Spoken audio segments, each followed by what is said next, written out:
Bonjour les amis. Nous allons voir l'anatomie du cerveau, d'accord? Donc, voilà le plan du cours qu'on va entamer. Et donc, le cerveau est situé dans le crâne, repose sur sa base et est recouvert par la voûte. Il occupe la loge supérieure de la cavité crânienne qui correspond à l'étage antérieur et moyen, et puis l'étage postérieur est occupé par le cervelet. En fait, le crâne est formé de deux parties. La voûte, c'est cette partie supérieure, d'accord? Et la base, c'est la partie inférieure. Et donc, en fait, la base est divisée en trois étages, antérieur, moyen et postérieur. Et donc, le cerveau occupe les deux étages antérieurs et moyens, d'accord? Tandis que l'étage postérieur est occupé par le cervelet. Et donc, le cerveau repose sur la base et sa face supérieure répond à la voûte du crâne, d'accord? Et puis le cerveau est sustentoriel, donc repose aussi sur la tente du cervelet. Donc, comme j'ai dit, en fait, quand je dis, sustentoriel, c'est-à-dire au-dessus de la tente du cervelet, comme vous voyez ici, d'accord, qui est un double repli de la dure mère. Et donc, c'est cette tente qui sépare le cerveau du cervelet, d'accord? Et comme vous voyez ici, elle s'étend transversalement.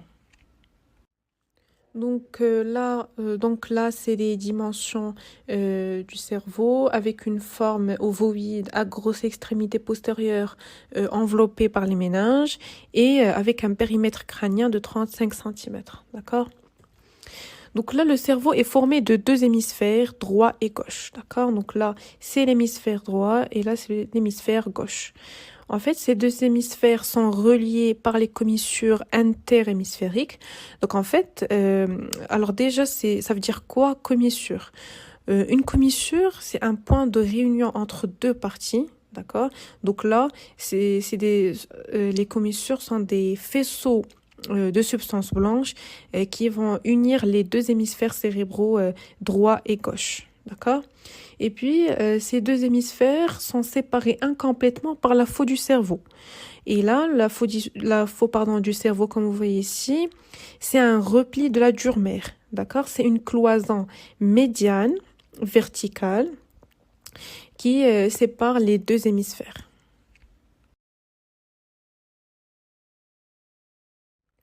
Donc, concernant la configuration externe du cerveau, donc il est important de savoir que le cerveau est formé de lobes, d'accord? On verra ça par la suite.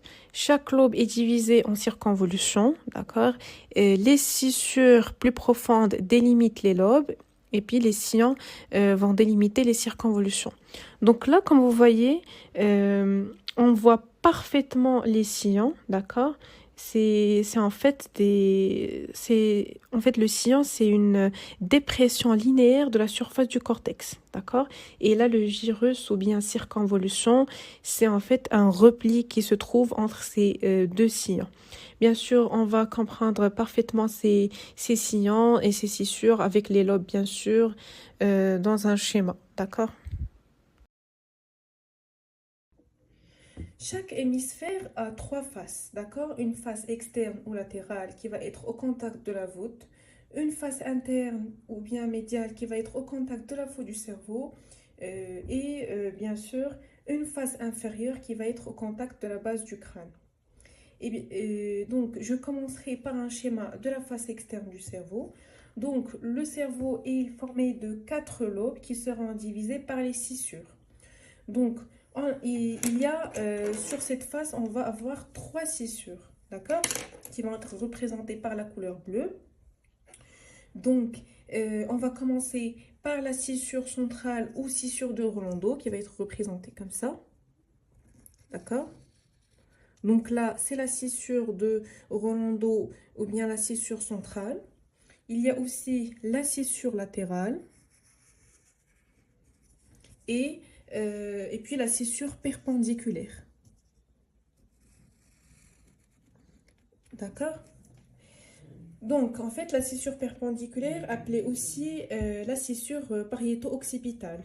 Et bien sûr, ces scissures vont délimiter les lobes. Donc, on aura le lobe frontal qui, comme vous voyez, est limité en arrière par la scissure de Rolando et en bas par la scissure latérale. Et puis le lobe pariétal, alors pardon, donc là, c'est le lobe, non, pardon, en fait là, je vais schématiser après les sillons. Donc là, c'est le lobe frontal, d'accord? Ici, c'est le lobe pariétal, d'accord? En fait, comme j'ai dit, le lobe pariétal qui est limité en avant par la scissure de Rolando et en arrière par la scissure perpendiculaire et en bas par la scissure latérale, d'accord? Et puis les lobes temporaux et occipitaux. Donc là, je termine la schématisation, la légende, pardon. Faites le lobe occipital et là, ça va être lobe temporal, d'accord? Donc frontal, pariétal, occipital et temporal. Et ici, c'est la scissure de Rolando ou bien la scissure centrale. Donc là, c'est la scissure perpendiculaire ou bien pariéto-occipitale. Là, c'est la scissure de Sylvius ou bien scissure latérale aussi. D'accord? Donc, en fait, les sillons vont délimiter, on va aussi représenter des sillons qui vont délimiter les circonvolutions. D'accord? Donc, dans chaque lobe, on va trouver des sillons qui vont le diviser, formant ainsi des circonvolutions. Donc, sur le lobe frontal, on aura 4 circonvolutions et 2 sillons. D'accord? Donc, pour les sillons, on aura 2 sillons comme j'ai dit, avec 4 circonvolutions. Donc, on aura F1, la première circonvolution frontale. On aura F2 qui va être la deuxième circonvolution frontale. F3 aussi, là c'est F2, là c'est F3. Et cette zone-là, ça va être la frontale ascendante ou bien F4, la quatrième circonvolution. C'est la même chose, F4 ou FA, d'accord? Donc FA, c'est la circonvolution qui va être située en avant de la scissure rolandique. D'accord? Donc c'est la circonvolution pardon, pré-rolandique. Parce qu'on va voir après la circonvolution qui va être rétro-rolandique. Mais cette fois-ci, elle va être pariétale. Donc, dans le lobe pariétal, on aura un sillon qui va diviser ce lobe en 3 circonvolutions. D'accord?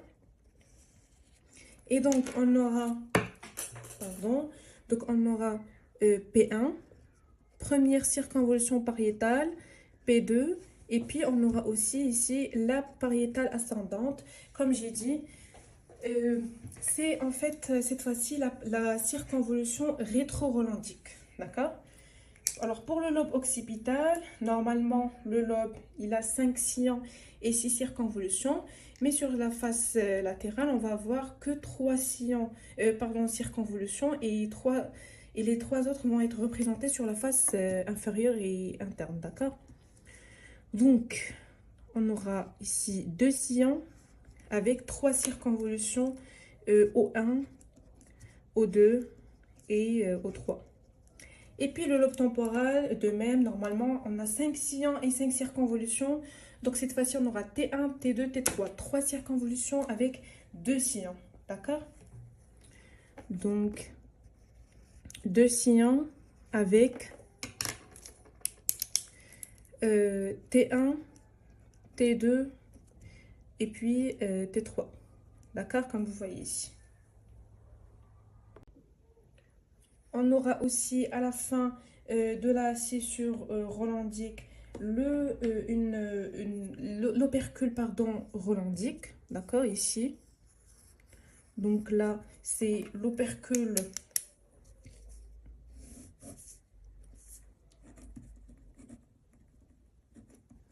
rolandique. Et puis, on aura aussi la zone de Wernicke qui va être situé en fait sur la terminaison de la scissure de Sylvus, ici. En fait, c'est mieux de schématiser avec notre couleur, mais bon, je vais essayer de faire le bleu. Non, noir, noir. Donc, ici, c'est la zone de verniquet et on aura la zone de broca aussi au niveau, au niveau du pied de la frontale ascendante. D'accord? Donc, en fait, ici, c'est la zone de broca. Donc, là, c'est la zone de broca. Et ici, c'est la zone de verniquet.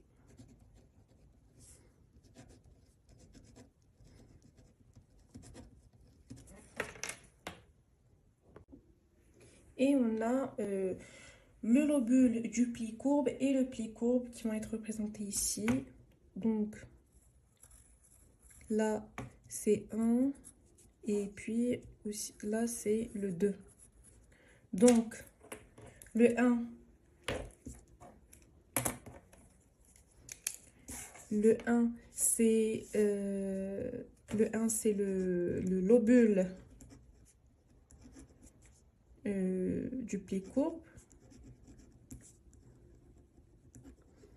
Et puis le lobule, pardon, le pli courbe. Bien sûr, on verra l'importance et la fonction de chaque structure dans le schéma, dans le paragraphe ou bien dans la partie de l'anatomie fonctionnelle. D'accord? Bien sûr, les aires de Broca ou bien les zones de Broca et de Wernicke sont responsables du langage. D'accord? C'est-à-dire la parole, l'écriture, etc. C'est ce qu'on veut dire par langage. Le détail sera aussi dans la partie de l'anatomie fonctionnelle. D'accord? Et donc, la face externe de l'hémisphère cérébral va être formée de 4 lobes, d'accord? Lobe frontal, pariétal, temporal et occipital, qui seront divisés par 3 scissures, d'accord? Donc, on aura la scissure de Sylvus ou bien scissure latérale qui sépare le lobe frontal du lobe temporal. On aura aussi la scissure de Rolando, appelée aussi scissure centrale, qui sépare le lobe frontal du lobe pariétal. Et puis la scissure pariéto-occipitale, appelée aussi scissure perpendiculaire, qui sépare le lobe occipital du lobe pariétal. Et au sein de chaque lobe, on aura des sillons qui vont diviser les circonvolutions. D'accord? Donc le lobe frontal, dans le lobe frontal, on aura, comme vous voyez ici, 4 circonvolutions. Donc F1, F2, F3, troisième circonvolution frontale, et puis F4, la quatrième, appelée aussi la frontale ascendante. D'accord? On aura aussi 3 circonvolutions pariétales, P1, P2 et PA, la pariétale ascendante. Et aussi 3 circonvolutions, là c'est sur la face externe, d'accord? On aura O1, O2, O3 sur la face externe, et puis T1, T2, T3 dans le lobe temporal. Donc, passons maintenant à la face interne, au schéma de la face interne du cerveau. Cette face va être subdivisée par 4 scissures importantes, d'accord? Donc, je vais commencer par la scissure calloso-marginale, qui va être parallèle au corps calleux. En fait, je représente d'abord le corps calleux. C'est cette structure.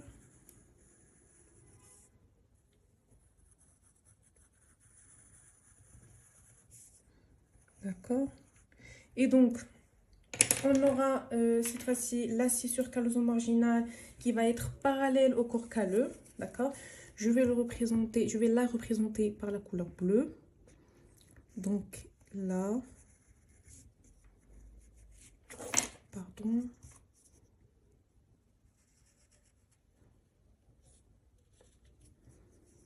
Bien sûr qu'il va se continuer par le sillon sous-pariétal. Donc en fait, cette scissure, comme j'ai dit, va être parallèle au corps calleux et elle vient s'enrouler autour du corps calleux et délimite la circonvolution du corps calleux. C'est là la circonvolution du corps calleux dans la partie inférieure, d'accord? Bien sûr, on verra le rôle de cette circonvolution dans la partie de l'anatomie fonctionnelle. Donc là, je laisse la légende jusqu'à la fin, d'accord? Et puis, la deuxième scissure, cette fois-ci, c'est la scissure rolandique ou bien centrale. Toujours ici, elle va être représentée. Cette fois-ci, elle ne va pas être aussi... aussi en fait, comment dire on va pas la voir aussi bien que dans le schéma précédent de la face externe, d'accord? Donc en fait, la scissure, comme j'ai dit, elle va être cette fois-ci en avant de cette scissure callosum-marginale. Et on aura le lobule pré-central c'est-à-dire en fait, le lobule pré-central, c'est avant, d'accord? Quand je dis pré, c'est-à-dire avant la scissure centrale. Et puis, on aura aussi le lobule post-central qui va être cette fois-ci après la scissure centrale. Donc, c'est le lobule paracentral, c'est-à-dire ces deux lobules, précentral et post-central, vont former le lobule paracentral. D'accord? euh, En fait, après, on aura dans le lobe pariétal, en fait, ce lobe va être appelé dans la partie interne le lobule quadrilatère, d'accord? C'est-à-dire la circonvolution de la face interne du lobe pariétal va être appelée le lobule quadrilatère. Donc, après, on a aussi, en fait, la troisième scissure, c'est la scissure pariéto-occipitale, d'accord? En fait, cette scissure qui va être discontinue et délimite bien sûr le lobe occipital qui va être formé par deux sillons, d'accord? Et donc, ces deux sillons vont délimiter trois circonvolutions. Donc, on aura au 4, au 5 et au 6. Les trois circonvolutions, d'accord? Et au 6, appelé aussi le cuneus, d'accord? Bien sûr, qui est important dans la vision, pardon, précise. Et entre O4 et, pardon, entre O5 et O6, on a la scissure calcarine, d'accord? Donc là, ça va être la scissure calcarine. Je préfère la légender maintenant. Donc, c'est la scissure calcarine. Et puis, dans le lobe temporal, pardon, il y a un sillon qui délimite T4 et T5. D'accord? Donc, là, on va avoir un sillon qui va délimiter T4 et T5. T5, appelé aussi circonvolution de l'hippocampe, qui va jouer un rôle très important dans la mémoire. D'accord? Donc, bien sûr, si atteinte au niveau de l'hippocampe, donc on aura des troubles mnésiques, c'est-à-dire des troubles en rapport avec la mémoire. C'est ce qu'on veut dire par trouble mnésique. Bien sûr qu'on voit par exemple dans la maladie d'Alzheimer. D'accord? Bien sûr, on verra aussi son rôle pardon, en détail dans la partie de l'anatomie fonctionnelle. Après, en fait, l'extrémité de la cinquième circonvolution temporale, ou bien T5, va s'enrouler en forme de crochet, d'accord? Formant l'incus de l'hippocampe. Donc là, c'est l'incus de l'hippocampe.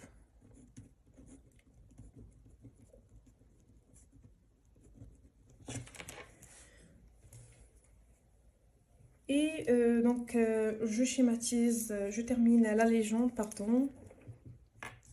Donc là, comme j'ai dit, on aura ici, en fait, je préfère numéroter. Donc là, c'est 1, 2.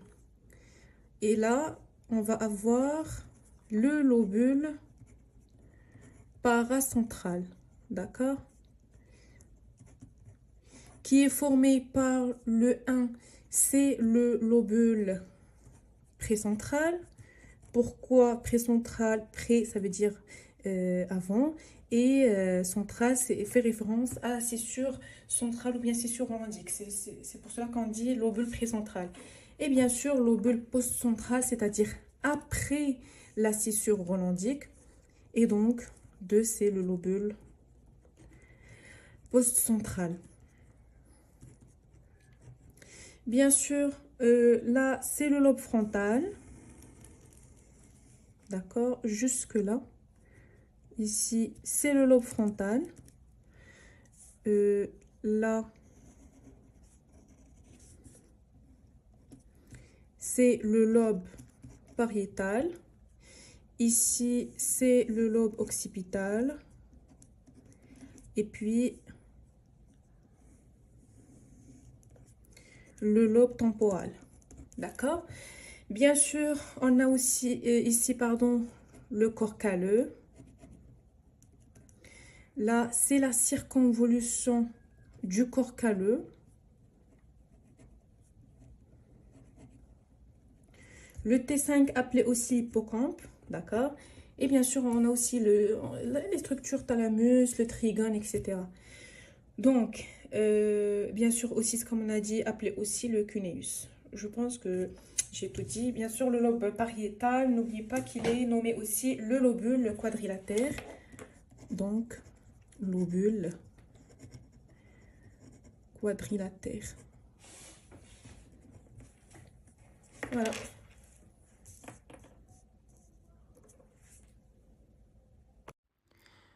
Sur la face interne, on aura la scissure calloso-marginale, d'accord? Elle est en fait sous-frontale, sous le lobe frontal, qui va contourner le bord supérieur du corps calleux, d'accord? C'est ici le corps calleux. On aura aussi la scissure pariéto-occipitale, appelée aussi scissure perpendiculaire. Et puis la scissure calcarine, on peut la voir ici. En fait, c'est cette scissure qui part du pôle postérieur de la face interne vers la scissure perpendiculaire. En fait, on aura aussi la scissure rholandique, d'accord, ou bien la scissure centrale. Et donc là, on retrouve aussi la circonvolution limbique, c'est cette partie qui se trouve au-dessous de la scissure calloso-marginale. On aura aussi la circonvolution de l'hippocampe, normalement c'est T5, d'accord, c'est ici. Et puis, le lobule paracentral, où il y a en fait la projection de deux fonctions motrices et sensitives. Et donc là, c'est en fait le lobule paracentral, c'est-à-dire au-dessus de la scissure pardon, centrale. Et puisque en fait cette partie, elle est motrice, donc là, c'est en fait moteur tout court. Et puis le lobe pariétal, ici c'est sensitif. Donc en avant de la scissure centrale, c'est la fonction motrice, tandis que qu'après la scissure centrale, c'est la fonction sensitive. Et on aura aussi, donc là c'est comme j'ai dit, donc là récapitulons, c'est le lobule paracentral, d'accord, avec le lobule précentral, c'est-à-dire avant la scissure centrale, et puis le lobule post-central qui est pariétal. On aura aussi le corps calleux, et puis aussi appelé aussi cuneus. Donc, sur le schéma de la face inférieure du cerveau, on aura 3 lobes. Donc, le lobe pariétal ne va pas être représenté sur cette face. D'accord? Donc là, en fait, là, c'est le lobe frontal. Ici, c'est le lobe temporal. Et puis, le lobe occipital. D'accord? Donc, en fait, sur le lobe frontal, on aura 3 circonvolutions. D'accord? Qui vont être divisées, bien sûr, par des sillons en forme de H. La même chose ici. Bien sûr, on aura aussi le bulbe olfactif. Sur en fait, le lobe temporal et le lobe occipital, ces deux lobes ne sont pas nettement séparés. D'accord? Ils se continuent par des sillons. Et donc,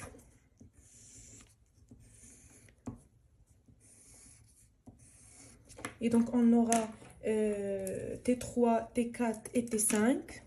Troisième, quatrième et cinquième circonvolution temporale, et de même pour l'occipital. D'accord? Et bien sûr, comme j'ai dit, sur la face inférieure, il n'y a pas de lobe pariétal. Et là, cette zone, en fait, elle est représentée par le tronc cérébral, d'accord, essentiellement le mésencéphale. Et cet espace va être appelé la fente cérébrale de Bichat. D'accord? La fente cérébrale de Bichat.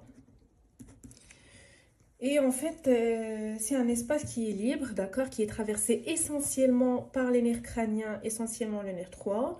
Et donc, si cet espace est comprimé, par exemple par une masse, notamment une tumeur, qui va envahir le parenchyme, ce parenchyme-là, il va être engagé.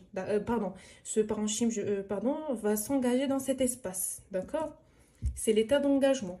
Et donc, si le nerf, par exemple, 3 est atteint, on aura la dilatation de la pupille du même côté. D'accord?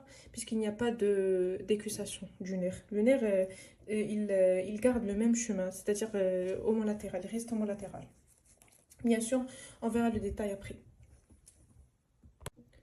Donc, notez bien que cette fente cérébrale de Bichat, c'est un espace libre, d'accord, qui va être traversé essentiellement par le nerf 3, d'accord? Et bien sûr, on a le lobe frontal, le lobe temporal ainsi que le lobe occipital, avec les trois circonvolutions T3, T4, T5, et puis O3, O4 et O5. On aura aussi sur la face inférieure le bulbe olfactif, les stries olfactifs et les nerfs optiques, ainsi que le chiasma optique et les bandelettes optiques. D'accord? Et, pardon, là c'est le E. Et n'oubliez pas aussi la scissure de Sylvius. D'accord? On aura une seule scissure, c'est la scissure de Sylvius. Donc là. Bien sûr, qui sépare le lobe frontal et des autres lobes, c'est du lobe temporal. C'est la scissure de Sylvius, appelée aussi scissure latérale. D'accord? Voilà. Et bien sûr, la face inférieure va présenter une seule scissure, d'accord? C'est la scissure de Sylvius avec trois circonvolutions frontales, les trois circonvolutions temporales et occipitales, et puis avec le bulbe olfactif et au centre la fente cérébrale de Bichat. Donc là, c'est un récap de ce que nous avons vu dans les schémas. Donc retenez bien que le lobe frontal a trois sillons qui le délimitent en quatre circonvolutions. D'accord? Le lobe pariétal a un sillon qui le divise en trois circonvolutions. D'accord? Bien sûr, là, j'ai écrit tout ce qui est important. Les sillons qui divisent les circonvolutions sur la face externe, aussi sur la face interne, etc. Le lobe temporal qui a 5 sillons qui le divisent en 5 circonvolutions, d'accord? Et puis le lobe occipital a 5 sillons qui le divisent en 6 circonvolutions. Bien sûr, j'ai oublié de dire que le cerveau a 4 grands lobes et 2 petits lobes, d'accord? Donc là, les 2 petits lobes, c'est le lobe de l'insula, d'accord, qui est situé au fond de la scissure de Sylvius ou bien la scissure latérale. Bien sûr de forme triangulaire, d'accord, à sommet antéro-inférieur. Et là, il comprend 5 circonvolutions et un sillon profond. D'accord? Donc, le lobe de l'insula a un rôle neurovégétatif. Il traite les informations sensitives douloureuses. Et puis, le deuxième petit lobe, c'est le lobe limbique, d'accord, qui comprend le T5, c'est la 5e circonvolution temporale, appelée aussi hippocampe, et la circonvolution du corps calleux, d'accord? Donc, voilà la circonvolution du corps calleux qui est représentée en vert, d'accord? Et on aura aussi en bas la 5e circonvolution temporale, d'accord? Donc, en fait, la circonvolution limbique qui a la forme d'anneau, d'accord, en interhémisphérique. Et là, comme vous voyez, en bas et en arrière, on a la 5e circonvolution temporale représentée ici, d'accord? Et cette circonvolution limbique, elle va être limitée en haut par la scissure calloso-marginale, d'accord? Et en bas, c'est la scissure du corps calleux. Là, en blanc, c'est le corps calleux.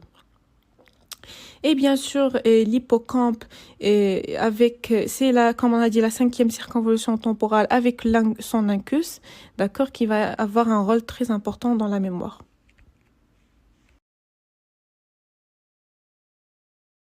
Concernant les commissures du cerveau, donc il y a deux types.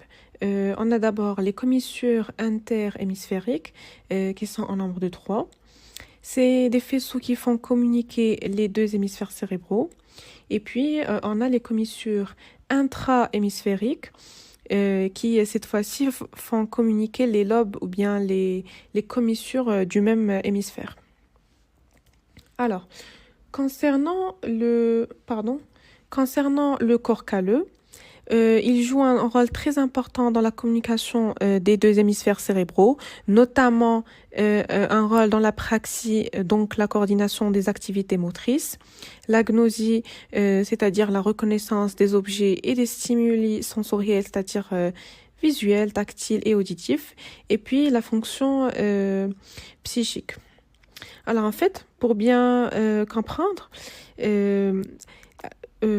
par exemple, l'incapacité à ouvrir une bouteille malgré l'absence de déficit moteur peut être un signe en faveur de l'atteinte des commissures interhémisphériques, d'accord? C'est-à-dire l'atteinte du corps calleux. C'est-à-dire il n'y a pas de connexion, comme j'ai dit, entre les deux hémisphères qui va permettre la coordination des mouvements, d'accord? Donc, les personnes qui ont une atteinte du corps calleux rencontrent des difficultés à réaliser des mouvements de la vie quotidienne. Comme par exemple saisir des objets ou s'habiller.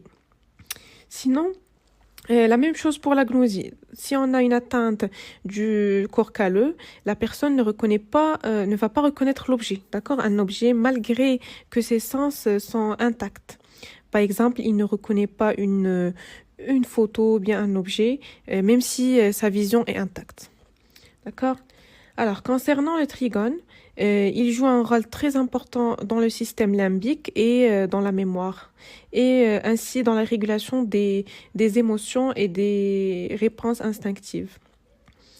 Sinon, pour les commissures blanches antérieures, en fait, c'est une formation qui relie les deux lobes temporaux en passant devant les piliers antérieurs. Alors, donc, elle unit les deux lobes temporaux qui ont un rôle, bien évidemment, dans la mémoire et l'apprentissage. Donc, cette connexion va permettre la mémorisation et l'acquisition de nouvelles connaissances, c'est-à-dire, par exemple, l'apprentissage. Alors, concernant la configuration interne du cerveau, ce dernier est formé par une substance grise, une substance blanche et les ventricules au centre du cerveau. Donc en fait, la substance grise qui est en périphérie représente le néocortex et elle est formée histologiquement de 6 couches cellulaires allant de la superficie à la profondeur.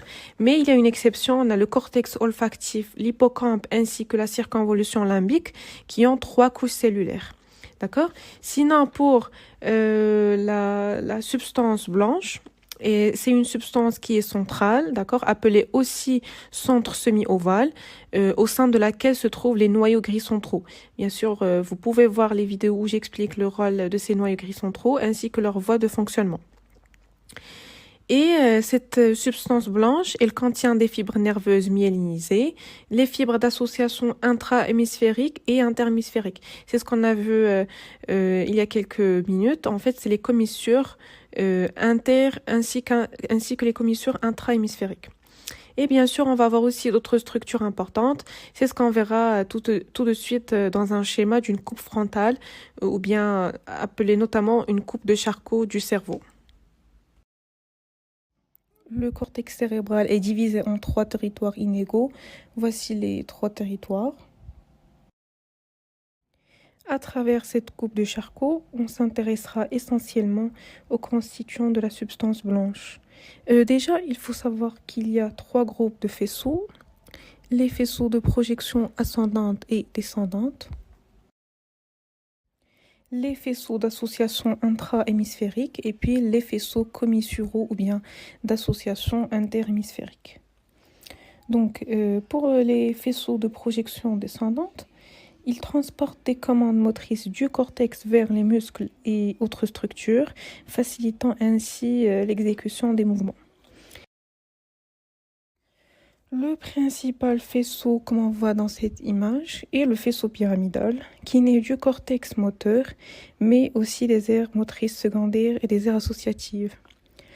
Son principal trajet est la capsule interne. Les axones descendent à travers cette capsule interne, puis traversent le tronc cérébral et environ 80% croisent la ligne médiane au niveau des pyramides bulbaires pour former le faisceau corticospinal latéral.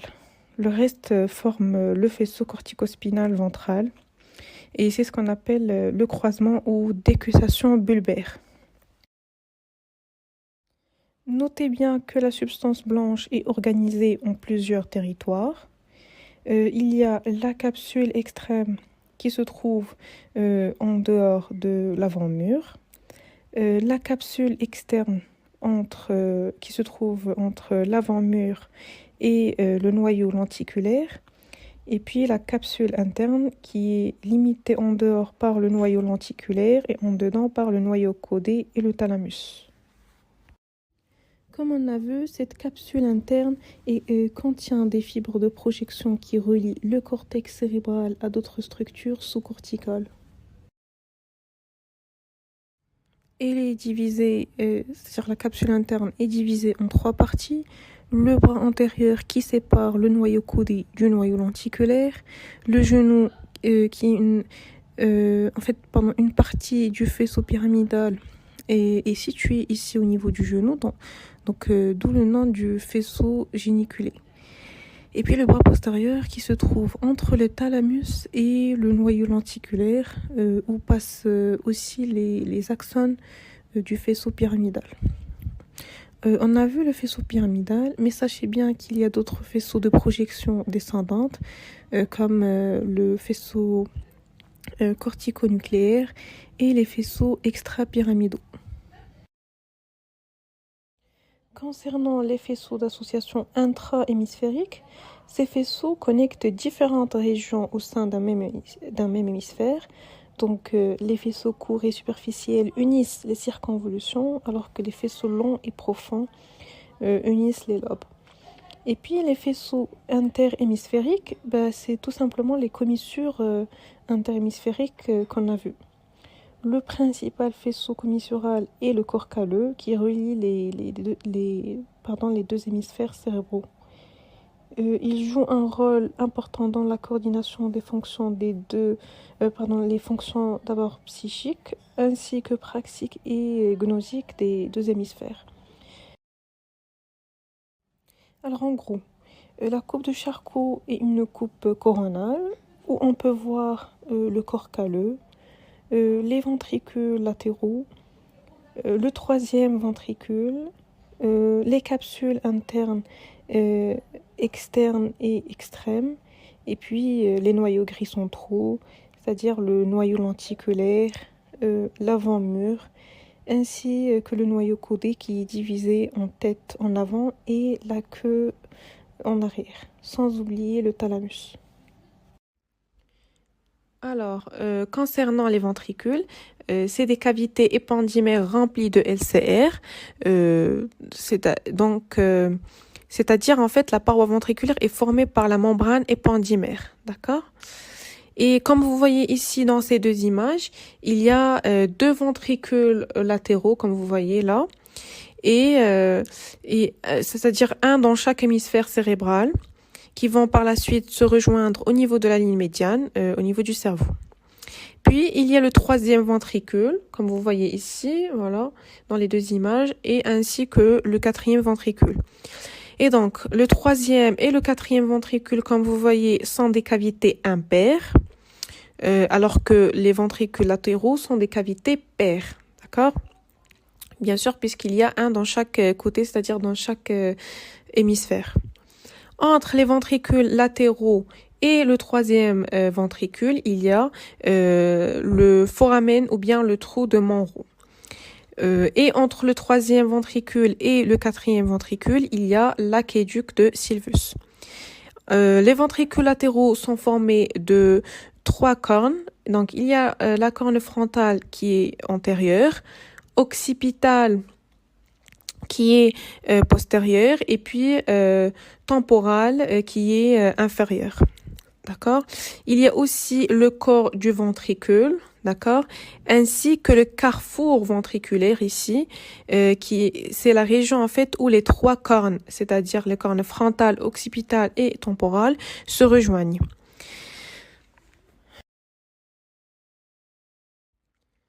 Alors, déjà, il faut savoir que le LCR liquide céphalo-rachidien circule dans ces cavités, d'accord?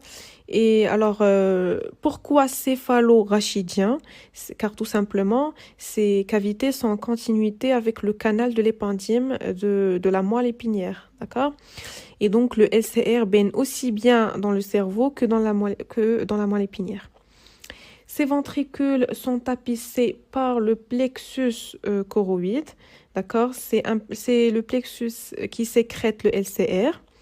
Et c'est un plexus vasculaire et épithélial, d'accord? C'est un réseau complexe de capillaires tapissés de cellules spécialisées qui vont produire la majeure partie du LCR.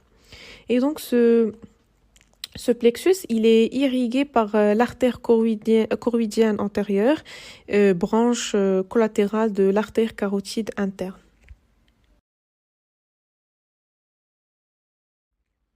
Donc, logiquement, il faut se poser la question où va ce LCR. J'avais dit que le liquide ou bien le LCR baigne dans le cerveau, d'accord? En fait, il est contenu dans les méninges. Et plus précisément entre la pimère et l'arachnoïde, c'est dans l'espace sous-arachnoïdien. En plus de ça, ce LCR circule dans les ventricules, d'accord? Et donc, en fait, le LCR, il est sécrété par le plexus choroïde, d'accord?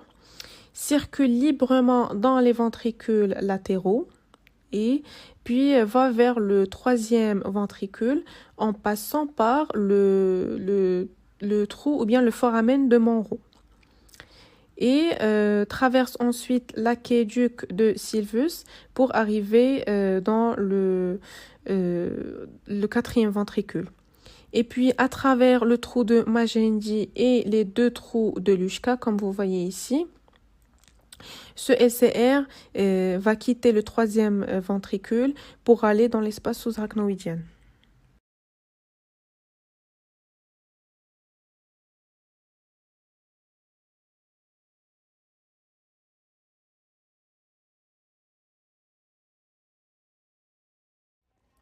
Le cerveau est divisé en plusieurs régions spécialisées dans des fonctions spécifiques.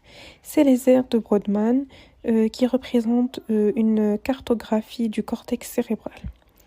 Et en fait, on a des aires primaires qui reçoivent directement les informations, que ce soit sensorielles ou motrices, et sont responsables du traitement initial et l'intégration de ces informations, alors que les aires associatives jouent un rôle important dans l'interprétation des informations traitées par les aires primaires. On a le lobe frontal qui contient l'aire 4, cortex moteur primaire, qui contrôle les mouvements volontaires.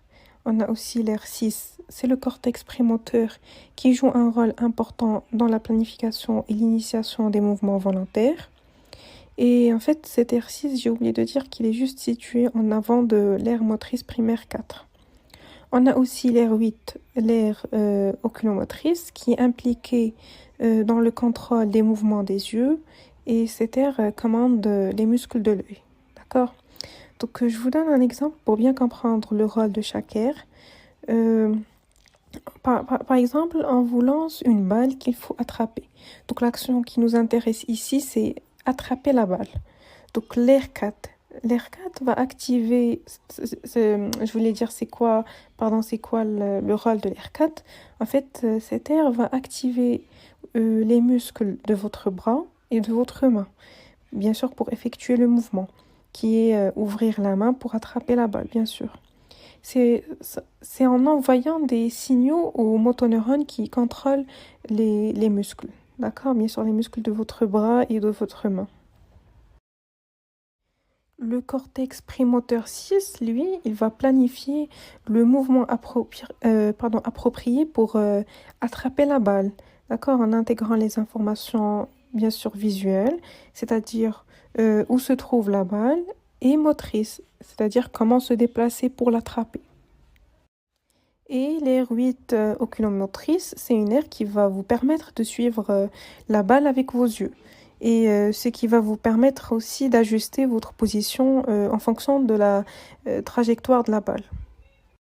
Si par exemple il y a une lésion du cortex prémoteur, l'aire 6, il y aurait un retard dans la préparation mentale du mouvement. Donc on ne va pas attraper la balle au bon endroit ni au bon moment. On peut même ne pas bouger alors que la force motrice est bonne. C'est tout simplement parce que l'aire qui permet d'interpréter le mouvement est lésée. Pour le cortex préfrontal, il est situé en avant du lobe frontal. Il joue un rôle d'une part dans l'intellect et la cognition, c'est-à-dire la prise de décision, la planification et aussi la mémoire de travail, c'est-à-dire la capacité de garder et de manipuler des informations à court terme, comme par exemple quand on veut résoudre un problème mathématique. Le cortex préfrontal permet de garder en mémoire les étapes nécessaires pour parvenir à une solution. Et d'autre part, le cortex préfrontal joue un rôle dans la personnalité, donc il régule les émotions, c'est-à-dire permet à l'individu de bien gérer ses émotions. Alors, pour les aires corticales du langage, elles sont essentielles pour la compréhension et la production du langage.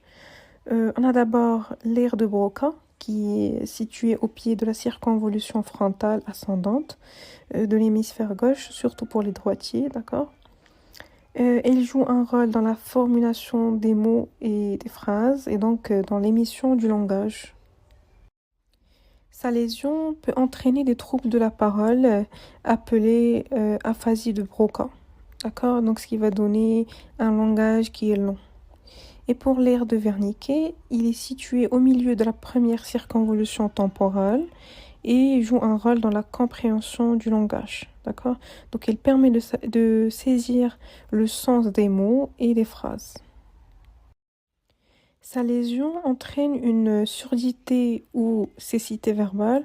En fait, il y a une différence. Quand je dis surdité verbale, les informations auditives ne parviennent pas correctement, d'accord, à l'aire de Wernicke. C'est l'incapacité de reconnaître et de comprendre le son du langage, bien que l'audition générale soit préservée, d'accord. C'est tout simplement, on peut écouter mais on ne comprend rien. Voilà. Et pour la cécité verbale, c'est l'incapacité de reconnaître les mots écrits ou de comprendre le langage écrit. D'accord? Malgré bien sûr aussi une vision intacte. Donc, faisons un récap de ce qu'on vient de dire. L'aire de Broca, c'est parler et écrire. Et sa lésion entraînera l'aphasie de Broca. Et puis l'aire de Wernicke, c'est écouter et comprendre ou lire et comprendre. Et bien sûr, sa lésion entraîne l'aphasie de Wernicke. Et ce sont deux zones responsables du langage. Le cerveau est vascularisé par deux systèmes artériels qui proviennent de la base du crâne. Le système carotidien par l'artère carotide interne qui vascularise la partie moyenne et antérieure du cerveau. Et le système vertébro-basilaire par l'artère vertébrale qui vascularise la partie postérieure du cerveau, vascularise le cervelet, le tronc cérébral et la moelle épinière. Ces deux systèmes s'anastomosent, formant ainsi le polygone de Willis. Donc nous allons voir d'abord de quoi est constitué ce polygone à travers un schéma simplifié, puis nous allons voir des images du cerveau avec sa vascularisation pour une bonne compréhension. Le cerveau est vascularisé par deux systèmes. On commence par le système carotidien, qui est formé de l'artère carotide interne. En fait, deux artères carotides internes, de part et d'autre, qui naissent de la carotide primitive. Donc cette artère carotide interne donne des branches collatérales et terminales. Donc pour les branches terminales, l'artère carotide interne va donner l'artère cérébrale moyenne des deux côtés et l'artère cérébrale antérieure aussi des deux côtés. Ces deux artères cérébrales antérieures, droite et gauche, communiquent entre elles par l'artère communicante antérieure. D'accord ? Cette artère carotide interne donne des branches collatérales. On a d'abord l'artère choroïdienne antérieure qui va vers le plexus choroïde et on a l'artère communicante postérieure qui fait communiquer l'artère carotide interne avec l'artère cérébrale. L'artère cérébrale postérieure, qui est en fait une branche terminale de l'artère vertébrale. C'est ce qu'on verra par la suite. L'artère carotide interne donne aussi l'artère ophtalmique, qui n'est pas représentée ici. Pour le deuxième système vertébraux, qui est le système vertébro-basilaire, on a l'artère vertébrale qui a une branche terminale, qui est l'artère cérébrale postérieure, ou plutôt en fait deux artères des deux côtés. Et ces deux artères vertébrales fusionnent pour donner le tronc basilaire qui se trouve à la base du crâne. Et donc les branches collatérales de l'artère vertébrale sont l'artère cérébrale postéro-inférieure, l'artère cérébelleuse postéro-inférieure, l'artère cérébelleuse antéro-inférieure, et puis l'artère cérébelleuse supérieure. Et donc, comme vous voyez, il y a une branche avant la fusion des deux artères vertébrales, qui est l'artère cérébelleuse postéro-inférieure, et deux branches qui émanent du tronc basilaire, c'est-à-dire après la fusion des deux artères vertébrales, et qui sont l'artère cérébelleuse antéro-inférieure et puis l'artère cérébelleuse supérieure. Ces branches sont destinées à la vascularisation du cervelet. Et puis on a les deux artères vertébrales qui donnent l'artère spinale destinée à la vascularisation de la moelle épinière. Donc on fait un récap des branches collatérales. L'artère vertébrale donne l'artère spinale et l'artère cérébelleuse postéro-inférieure, bien sûr des deux côtés. Le tronc basilaire donne à son tour l'artère cérébelleuse antéro-inférieure et l'artère cérébelleuse supérieure.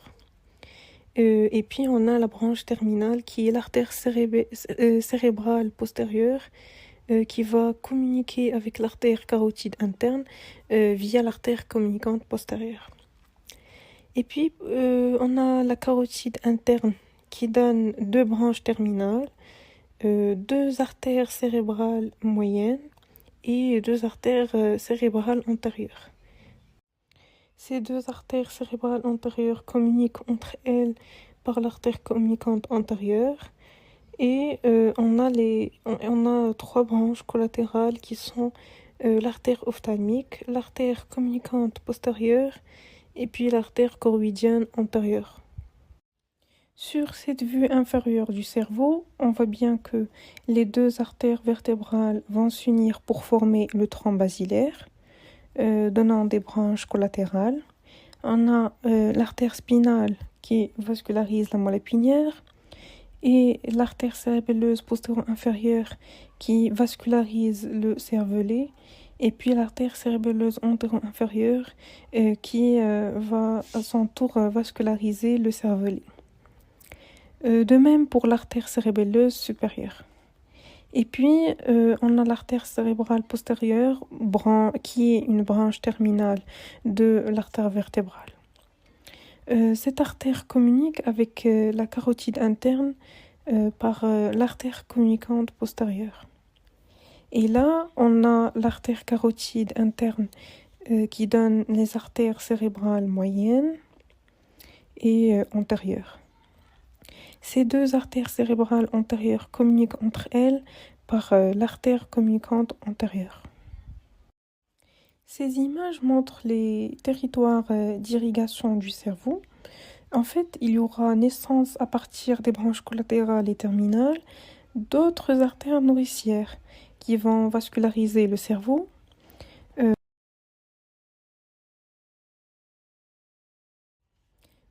C'est-à-dire ces vaisseaux ou bien ces artères nourricières vont vasculariser sa face externe, sa face interne et puis sa face inférieure. Et aussi des artères perforantes pour les noyaux gris centraux et la capsule interne. Donc il y a deux territoires.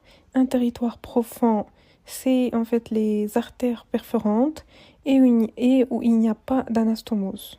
Et puis on aura un territoire superficiel, c'est-à-dire une vascularisation superficielle. Donc à gauche, c'est la face externe. Elle est essentiellement vascularisée par l'artère cérébrale moyenne, alors qu'à droite, c'est la face interne qui est essentiellement vascularisée par l'artère cérébrale antérieure et puis la face inférieure qui est essentiellement vascularisée par l'artère cérébrale postérieure.